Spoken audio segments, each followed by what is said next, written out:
Hello friends, welcome to Sathya சமையல். இன்றைக்கி நம்ம சாம்பார் சாதம் எப்படி பண்ணுறது அப்படின்னு பார்க்கலாம். நீங்கள் நம்ம சேனலை ஃபஸ்ட் டைம் பார்க்குறீங்க அப்படின்னா மறக்காமல் சப்ஸ்கிரைப் பட்டன் ப்ரெஸ் பண்ணி வச்சுக்கோங்க. வீடியோஸ் அதனோட அப்டேட் கிடைக்க பக்கத்தில் இருக்க பெல் பட்டன் ப்ரெஸ் பண்ணிக்கோங்க. சாம்பார் சாதம் பண்ணுறதுக்கு 1 கப் அளவுக்கு அரிசி, அதே கப்பில் 3/4 கப் அளவுக்கு துவரம்பருப்பு எடுத்து 20 நிமிஷம் ஊற வச்சுக்கலாம். மசாலா வறுத்தரைக்க 1 டேபிள் ஸ்பூன் கடலைப்பருப்பு, 1 டேபிள் ஸ்பூன் மல்லி விதை, 1 டேபிள் ஸ்பூன் அளவுக்கு சீரகம், 1/2 டீஸ்பூன் அளவுக்கு மிளகு, இதை சேர்த்துட்டு நல்லா ஒரு வாட்டி வறுத்து விட்டுக்கலாம்.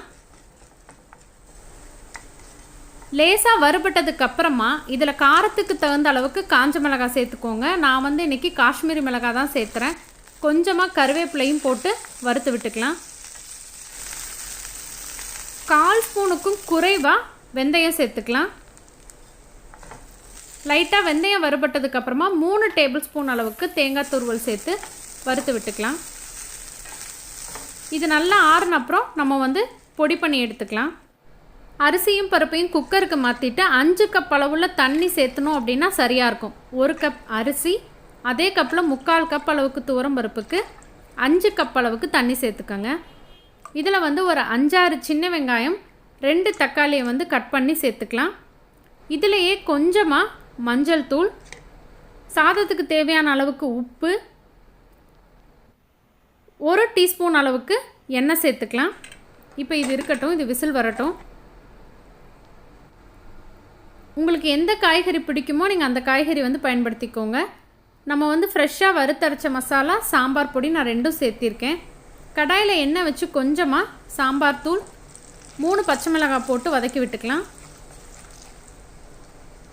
இதில் கட் பண்ணி வச்சுருக்க காய் சேர்த்துக்கலாம். நான் இன்றைக்கி சின்ன வெங்காயம், பூசணிக்காய், பீன்ஸ், அவரைக்காய், கத்திரிக்காய், அதுக்கப்புறமா உருளைக்கிழங்கு சேர்த்துருக்கேன்.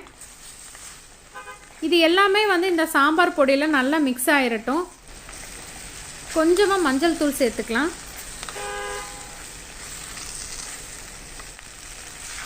காய் வதங்கி வரக்காக கொஞ்சம் தண்ணி சேர்த்து நம்ம மூடி போட்டு வேக வச்சிடலாம். சாதம் நான் 5-6 விசில் நல்லா சிம்மில் வச்சு விட்டுருக்கேன். இப்போ பாருங்கள், நல்லா கரெக்டாக வெந்திருக்கு. லைட்டாக மசிச்சு விட்டுருங்க. இப்போ காயை ஓப்பன் பண்ணி பார்த்தோம் அப்படின்னா 3/4 பதம் அளவுக்கு வெந்துருச்சு காய்கறி. இது கூடவே சாம்பார் சாதத்துக்கு தேவையான அளவுக்கு புளிக்கரைசல், அதிலே நான் கருவேப்பிலை போட்டிருக்கேன். இது கூட நம்ம வறுத்து அரைச்ச மசாலா பொடியை சேர்த்துக்கலாம். ஃபுல் மசாலாவுமே இதுக்கு கரெக்டாக இருக்கும். கொஞ்சமாக தண்ணி விட்டு இதனுடைய பச்சை வாசனை போகிற வரைக்கும் நம்ம கொதிக்க விட்டு எடுத்துட்டு, அதுக்கப்புறமா நம்ம ஏற்கனவே குக் பண்ணி வச்சுருக்க ரைஸ் கூட இது எல்லாத்தையும் மிக்ஸ் பண்ணிடலாம். சேர்த்துட்டு நல்லா ஒரு வாட்டி கலந்து விட்டுருங்க. நம்ம காய்கறி வேகும் பொழுது கொஞ்சம் தண்ணி இருந்தாலும் பரவாயில்ல, உங்களுக்கு சிம்மில் வச்சுட்டு கிளறினீங்க அப்படின்னா கிளறும் பொழுது சரியாக இருக்கும். இந்த அளவுக்கு இருந்தால் தான் சாம்பார் சாதம் நல்லாயிருக்கும். இப்போ இதுக்கு தாளிப்பு பண்ணிடலாம்.